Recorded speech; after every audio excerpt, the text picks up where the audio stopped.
کیا پاکستان میں کھاد اور زرعی ادویات مزید مہنگی ہونے والی ہیں؟ اور کیا IMF کے دباؤ کی وجہ سے کسانوں پر ایک اور بڑا بوجھ ڈالنے کی تیاری ہو رہی ہے؟ سوچئے ناظرین، اگر کھاد مہنگی ہو جائے، زرعی اسپرے مہنگے ہو جائیں تو سب سے پہلے نقصان کس کا ہوگا؟ کسان کا، پھر فصل کا اور آخر میں پوری عوام کا۔ لیکن اب حکومت نے ایک ایسا فیصلہ کیا جس نے لاکھوں کسانوں کو وقتی ریلیف دے دیا ہے۔ السلام علیکم ناظرین، آپ دیکھ رہے ہیں روشنی اپڈیٹ، جہاں ہم آپ کو گورنمنٹ اسکیمز، ایگریکلچر اپڈیٹس کے کسانوں کے لیے اہم خبریں سب سے پہلے دیتے ہیں۔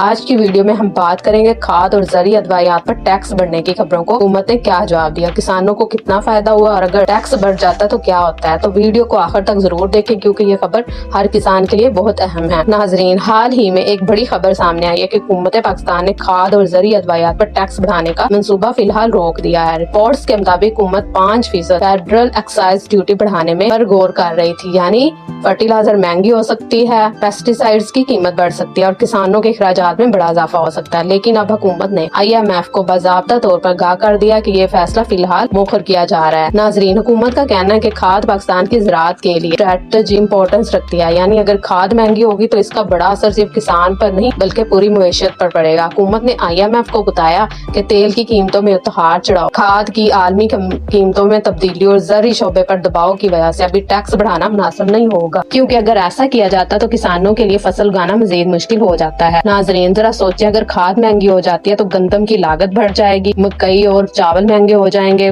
سبزیوں کی قیمتیں بڑھ جائیں گی اور آٹا مزید مہنگا ہو جاتا ہے، یعنی نقصان صرف کسان کا نہیں پورے ملک کا ہوتا ہے۔ ماہرین کا کہنا ہے کہ زرعی اخراجات پہلے ہی بہت زیادہ ہیں، ڈیزل مہنگا ہے، بیج مہنگا اور بجلی بھی مہنگی ہے، اور اگر کھاد بھی مہنگی ہو جاتی ہے تو چھوٹے کسان شدید متاثر ہوتے ہیں۔ ناظرین، یہاں ایک اہم سوال پیدا ہوتا ہے، کیا یہ ٹیکس ہمیشہ کے لیے روک دیا گیا؟ تو جواب ہے نہیں۔ فی الحال حکومت نے صرف اس فیصلے کو پوسٹ پون کیا ہے، یعنی آنے والے بجٹ یا مستقبل میں دوبارہ یہ تجویز سامنے آ سکتی ہے۔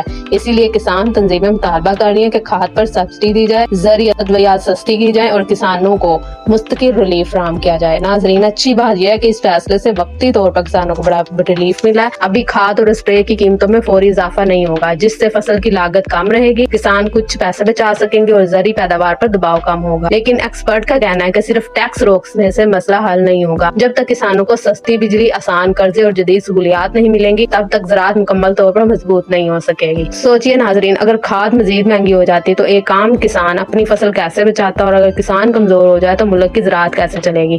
اسی لیے یہ فیصلہ لاکھوں کسانوں کے لیے ایک بڑی راحت سمجھا جا رہا ہے۔ تو ناظرین، آپ کیا سوچتے ہیں؟ کیا حکومت کو کھاد اور زرعی ادویات پر ٹیکس مکمل ختم کر دینے جائے گی یا پھر IMF کی شرائط ماننا ضروری ہے؟ اپنی رائے کمنٹ میں ضرور بتائیں۔ اگر ویڈیو پسند آئی ہو تو لائک کریں، دوستوں کے ساتھ شیئر کریں اور روشنی اپڈیٹ کو سبسکرائب ضرور، تاکہ آپ ہر نئی ایگریکلچر اپڈیٹ اور گورنمنٹ اسکیم سب سے پہلے پہنچے۔ اللہ حافظ۔